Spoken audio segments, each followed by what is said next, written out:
વિશ્વ વિહાર જૂન 2025 સાંપ્રત આતંકવાદનું સિંદૂર. લેખન પ્રવીણ કનુભાઈ લહેરી. પઠન અશ્વિન આણદાણી. પહેલગામ નજીકની બેસરન નામની હરિયાળી ખીણમાં કુદરતી સૌંદર્ય માણતા અંદાજે 2000 પ્રવાસીઓ પર 22મી એપ્રિલે એક આતંકવાદી જૂથે હુમલો કર્યો. દરેક પુરુષને તેનો ધર્મ પૂછીને તેમના પરિવાર સામે જ ગોળી મારી નિર્મમ રીતે હત્યા કરવામાં આવી. 27 વ્યક્તિઓને કશા કારણ વિના મોતને ઘાટ ઉડાડનારી ટુકડી પાછળ પાકિસ્તાનના જૈશે મોહમ્મદ અને લશ્કરે તોયબા જેવા નામચીન આતંકી જૂથોનો હાથ હતો. પાકિસ્તાનના જાસૂસી તંત્ર ISIના બગલ બચ્ચા જેવા આ આતંકી સંગઠનો ભારતમાં હિંસા આચરીને કોમી તણાવ વધારવા અને ભારતની વિકાસ કૂચમાં રોડા નાખવાનું કામ કરે છે. વર્ષ 2019માં કલમ 370ના વિશેષ અધિકારો દૂર કર્યા બાદ ધીમે ધીમે કાશ્મીરમાં શાંતિ સ્થપાઈ હતી.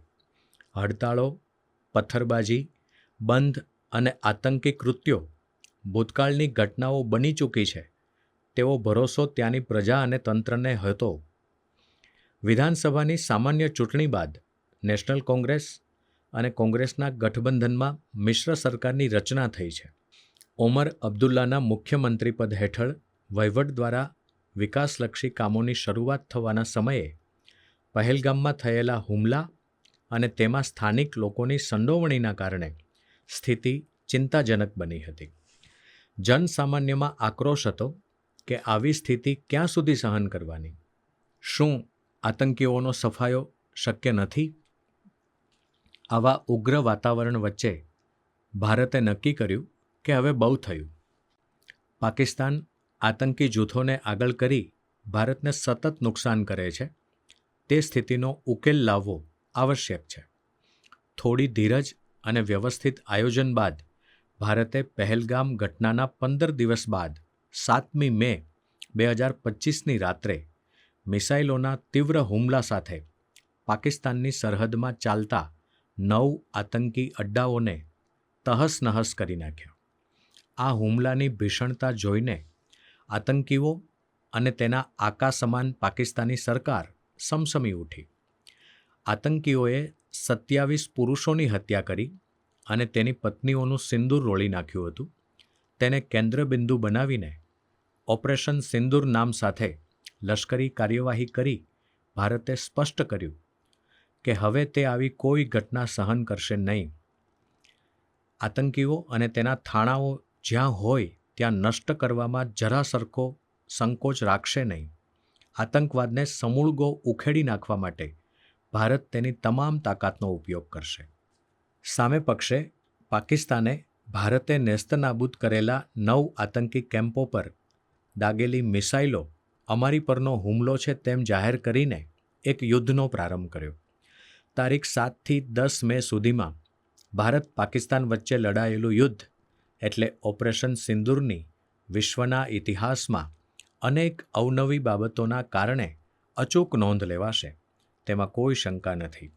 આ યુદ્ધની અનેક વિશેષતાઓ છે. 1. સૌથી પ્રથમ તો આ યુદ્ધ એવું યુદ્ધ છે જેમાં ભારત પાકિસ્તાને પોતાની સરહદ ઓળંગ્યા વિના જ ડ્રોન, મિસાઇલ અને તોપો દ્વારા સામા પક્ષ પર હુમલા કર્યા હતા. 7મી મેએ ભારતે 9 આતંકી ઠેકાણાનો નાશ કર્યો. તેની સામે પાકિસ્તાને જેમ તીડના ટોળા ખેતીના પાક પર હુમલો કરે તેમ સેંકડોની સંખ્યામાં ડ્રોન અને સ્વયં સંચાલિત મિસાઇલો છોડીને ભારતના 31 શહેરો પર આક્રમણ કર્યું. ભારતમાં વાયુ હુમલા સામેની સંરક્ષણ વ્યવસ્થામાં રશિયાના સહયોગમાં સ્થપાયેલી S-400 સ્વદેશી આકાશ અને અન્ય વ્યવસ્થા દ્વારા પાકિસ્તાનના લગભગ તમામ ડ્રોન અને મિસાઇલો તેના ગંતવ્ય સ્થાને પહોંચે તે પહેલાં જ હવામાં તેમને તોડી પાડ્યા. ભારતની ડ્રોન મિસાઇલને આંતરી શકવાની ક્ષમતાએ સમગ્ર વિશ્વને આશ્ચર્યચકિત કરી દીધું. 2.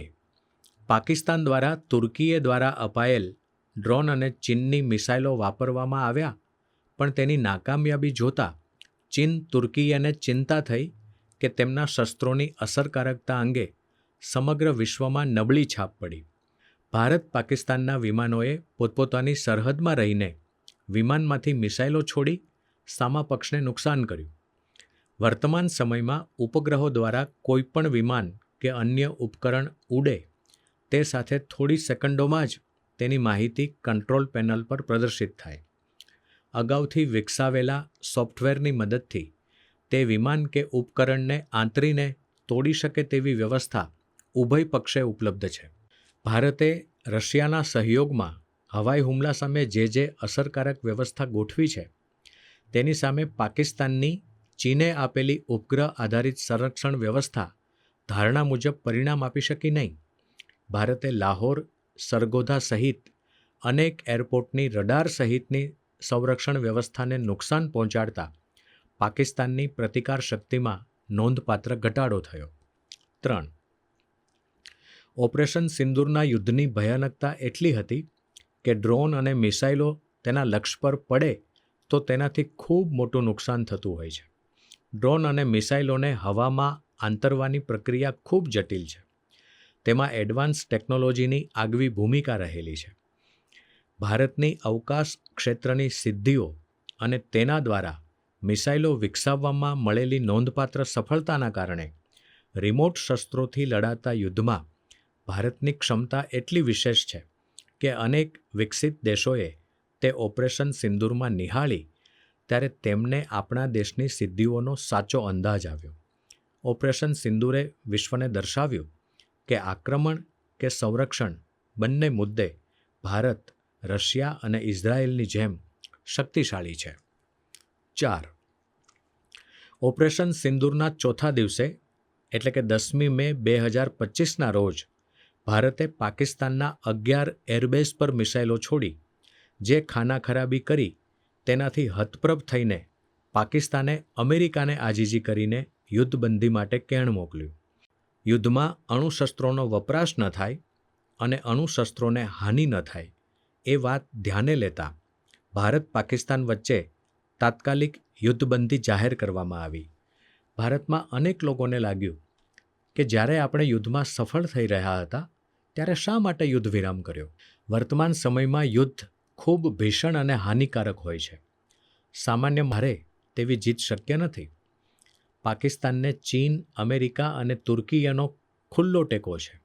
યુક્રેન જેવું નાનું રાષ્ટ્ર કે ગાઝાની નાની પટ્ટીમાં યુદ્ધ લડતા શક્તિશાળી દેશો રશિયા કે ઇઝરાયેલ વર્ષો બાદ વિજય હાંસલ કરી શક્યા નથી. યુદ્ધમાં ગમે તેટલી લશ્કરી તાકાત હોય પણ વિજયના માર્ગમાં અનેક અંતરાયો રહેલા છે. સરકારના જવાબદાર પદાધિકારીઓ અને અધિકારીઓ જે સંજોગોમાં જે નિર્ણય કરે તેની આધારહીન ટીકા કરવાનો કોઈ અર્થ નથી. 5. ઓપરેશન સિંદૂરના 4 દિવસના યુદ્ધમાં પાકિસ્તાને હજારો ડ્રોન અને મિસાઇલો ગુમાવ્યા છે. ભારતના પક્ષે સંરક્ષણ માટે છોડેલા મિસાઇલ, ડ્રોન અને અન્ય ઉપાયો માટે નોંધપાત્ર ખર્ચ થયેલ છે. ભારતે યુદ્ધમાં કેટલા વિમાનો ગુમાવ્યા કે 31 શહેરોમાં શું હાનિ થઈ તેનો આધારભૂત અંદાજ ઉપલબ્ધ નથી. આ યુદ્ધમાં ભારત છવાયેલું રહ્યું અને પાકિસ્તાનને તેના 9 આતંકી અડ્ડાના નાશ ઉપરાંત 11 એરબેઝ પર જે નુકસાન થયું છે તેનો આધારભૂત અંદાજ $3200 મિલિયન કે ભારતીય રૂપિયા 27,200 કરોડની નુકસાનીનો છે. પાકિસ્તાનના રૂપિયામાં ગણતરી કરીએ તો લગભગ 90,000 કરોડ રૂપિયાની હાનિ થઈ છે. દેવાદાર પાકિસ્તાન જ્યારે અનેક ચીજોની અછતથી હેરાન પરેશાન છે ત્યારે આટલી મોટી હાનિ સહન કરવાથી પાકિસ્તાનનું અર્થતંત્ર વધારે નબળું પડશે તે નિશ્ચિત છે. બંને દેશોએ પોતાની આકાશી સરહદોમાંથી વિમાનોના ઉડ્ડયન પર પ્રતિબંધ મૂકતા બંને દેશોને સતત નુકસાન થઈ રહ્યું છે. 6. 22 એપ્રિલ 2025ની પહેલગામની ઘટનાના પગલે 7મી મે 2025ની એર સ્ટ્રાઇક પહેલાં ભારતે પાકિસ્તાન સાથેની સિંધુ જળ સંધિને મોકૂફ રાખી છે. ભારતે પાકિસ્તાનને તેની પાત્રતાથી વધારાનું પાણી મળે છે તે રોકવાથી પણ પાકિસ્તાન માટે ગંભીર સમસ્યા પેદા થઈ છે. પંજાબ અને સિંધના મોટાભાગના વિસ્તારો સિંધુ અને ભારતમાં આવતી અન્ય નદીઓ પર નિર્ભર છે. પાકિસ્તાન સિંધુ જળ સંધિને મોકૂફ રાખવાના નિર્ણયને ભારતીય આક્રમણ ગણી ભાતભાતની ધમકીઓ આપે છે. ભારતના વડાપ્રધાન નરેન્દ્ર મોદીએ એ વાત સ્પષ્ટ કરી છે, આતંકીઓ દ્વારા વહેવડાવાતું લોહી અને સિંધુનું જળ સાથે વહી શકશે નહીં. જ્યાં સુધી પાકિસ્તાન તેના આતંકી સંગઠનોને વિખેરી આતંકને પ્રોત્સાહન બંધ નહીં કરે ત્યાં સુધી ભારત સિંધુ જળને રોકશે. 7. ઓપરેશન સિંદૂરનું મહત્વનું પાસું એ છે કે 11 એરબેઝ પર ભારતે બ્રહ્મોસ જેવી ઝડપી અને આંતરી શકાય નહીં તેવી ખૂબ વિનાશક શક્તિ ધરાવતી મિસાઇલો છોડતા પાકિસ્તાન માટે યુદ્ધ વિરામ વિના શું હાલત થશે તેનો ખ્યાલ આવતા જ તેણે અમેરિકાને શરણે જઈને યુદ્ધબંધી માટે ભારત પર જબરજસ્ત દબાણ લાવવા કોશિશ કરી હતી. ભારતે સ્પષ્ટ કર્યું છે કે પાકિસ્તાનના આતંકના મુદ્દે તે કોઈપણ ત્રીજા પક્ષની મધ્યસ્થી કે હસ્તક્ષેપ સ્વીકારશે નહીં. પાકિસ્તાનની પરમાણુ યુદ્ધની ધમકીની ગણના કર્યા વિના ભારત આતંકના મૂળ પર પ્રહાર કરશે. વડાપ્રધાન મોદીએ બુદ્ધ પૂર્ણિમાના પાવન પ્રસંગે રાષ્ટ્રને સંબોધિત કરતાં સ્પષ્ટ કર્યું કે ભારત હવે આતંકી બનાવને સહન નહીં જ કરે પણ તેનો જડબાતોડ જવાબ આપશે. 8. ઓપરેશન સિંદૂર દરમિયાન સરગોધા એરબેઝ પરના મિસાઇલ હુમલામાં નજીકની અણુ સામગ્રીને અસર થઈ છે તેવા અહેવાલો આવ્યા હતા. પાકિસ્તાને આ વાતનો ઇનકાર કર્યો હતો, પણ અણુ સામગ્રી માટે અમેરિકાએ જે રીતે કાર્યવાહી કરી તેનાથી એ વાતને પુષ્ટિ મળી કે પાકિસ્તાનનો સમગ્ર અણુ કાર્યક્રમ વાસ્તવમાં તો અમેરિકાનો જ પ્રોજેક્ટ છે. ભારત અને મધ્ય એશિયાને ધાકમાં રાખવા પાકિસ્તાનને નામે જે અણુ શસ્ત્રો છે તેની ખરી માલિકી અમેરિકાની છે. આ અણુ સામગ્રી સાચવવા અમેરિકા પાકિસ્તાનને વાર્ષિક $4 બિલિયન જેવી જંગી રકમ આપે છે. ઓપરેશન સિંદૂરને ભારતના લોકોએ મુક્ત મને વધાવ્યું છે. આતંકને ડામવાના સરકારી પ્રયાસોને લોકોએ આવકાર્યા છે. સાથે સાથે ભારતીય સેનાએ જે ટેકનિકલ પ્રગતિ, સંકલન, લક્ષ્યને સટીક વિંધવામાં જે સંરક્ષણ વ્યવસ્થા વિકસાવી છે તેનાથી દેશવાસીઓએ આનંદ અને ગૌરવ અનુભવ્યા છે.